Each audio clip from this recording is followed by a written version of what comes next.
Okay, the distraction may be technology, it could be toddlers, maybe just plain tiredness, but what do you do when the person you're trying to talk to just plain isn't listening? We wanted to bring in Studio 5's relationship coach, Matt Townsend, to find out. So how big of a problem is this really? Yeah. I expected that. Right there, I expected that. What was that? Be in the moment. Oh, sorry about that. Be in the moment. Huge problem. It's this big. It's so big you need a widescreen television.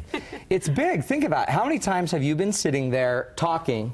This happens to me, and I don't understand it. We'll be having pillow talk, and I'll be telling her, my wife, Marty, beautiful wife, Marty, all of my most personal fears, Then she starts snoring halfway through it? Yeah. And then she's snoring. And I'm like, Bueller, we'll teach you that trick. It's a huge problem, so I've got 4 rules. Can I ask first? Because you can't freak out on them. You can't yell at them, can you? Oh, yeah, you can. Okay. Doesn't do any good.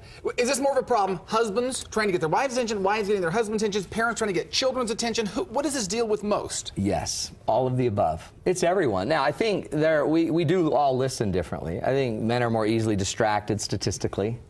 We get more easily. Yeah, hey, there's a shiny object. So, but I think it's for everyone. So all of the rules we're going to go over are for everybody. This is for you and Grandma. If Grandma doesn't listen to you, this is how you get Grandma re-engaged. Grandmas always listen. I know they do. They're good about that. That's it. Well, they can't hear, so they got to focus. Parent to teenagers, stop it. If you're trying to get your teenager to listen to you a little bit more, these tips will apply to that. This is exactly how I do it. Now, when they're ignoring you, the first rule, you don't freak out. But you have to take the high road, I call it. The high road is where you choose in your head to interpret this in the high positive way instead of the low negative way. What's an example of that? I'm talking to my wife, she's snoring, and I look at it and I'm like, oh my heck, are you kidding? All she wants to do is talk. And I finally talk, and that rude, insensitive woman goes to sleep on me. What's the high road? High road is, she's probably tired. She's exhausted. She's been working all day long. The lights are out. She's exhausted. And you know what? We just picked a bad time. Whatever you interpret on the high road or the low road, whichever road you take is going to determine where this conversation goes. So you've got to know where you want it to go before we even get into talking about it. So it's changing your thoughts a little bit. It's changing how you view the situation. You just got to assume that they're not evil. They're just busy. Okay. Or they're distracted. Rule number 2, you have to redirect their attention. Okay? If they're asleep, there's no hope for that. If they're asleep, you wake them up. What I do is I go, and I clear my throat, and she wakes up. Or I'm like, where are the kids? And she sits right up. It's a great trick. Try it at home. So when you redirect your attention, though, that's how pickpockets steal from you. That's how magicians work. So when when your partner's looking at the computer and you're talking to them and you don't have their attention, you've got to figure out a way to redirect their attention. How would you guys do it? Let's say you're in the kitchen making dinner, or cowboy caviar, like we're going to make today, and you're making this great food, and he's starting to he's zoning out.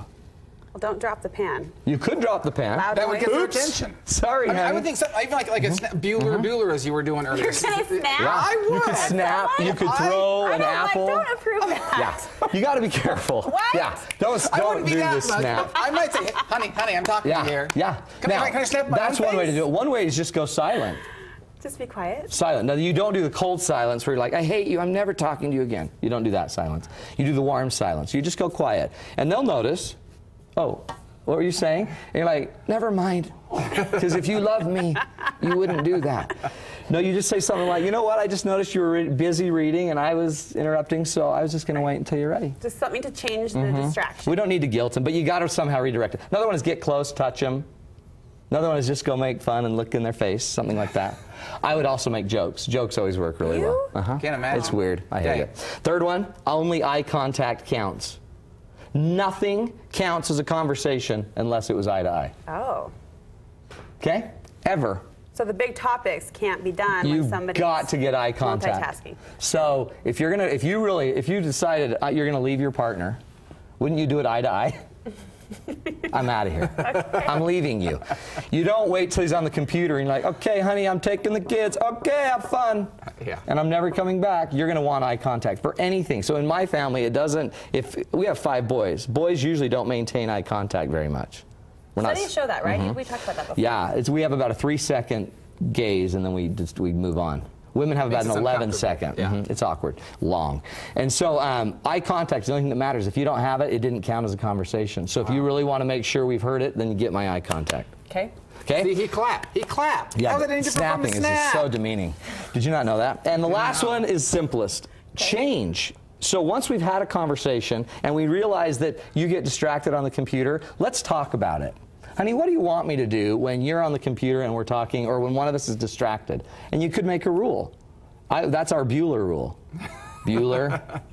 Bueller. So Bueller's the rule we agree on, that if we're not getting the attention we want, we can say Bueller. And we both know that that means, okay, That's sorry, where were we? If you don't learn now, here's how I see this. Every communication breakdown today is a chance to prevent all future breakdowns. Only if we learn.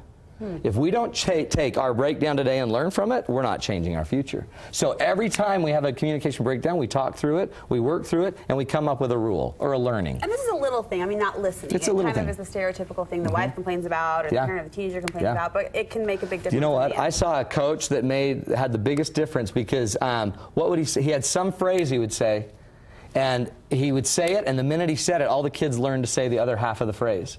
Heads in or something, and he had some, so whenever he said it, and that was, so instead of saying, listen, he'd just say the phrase, and then everybody would look at him and they'd say the other half of the phrase. And he trained him. You can train us, all of us, to listen more.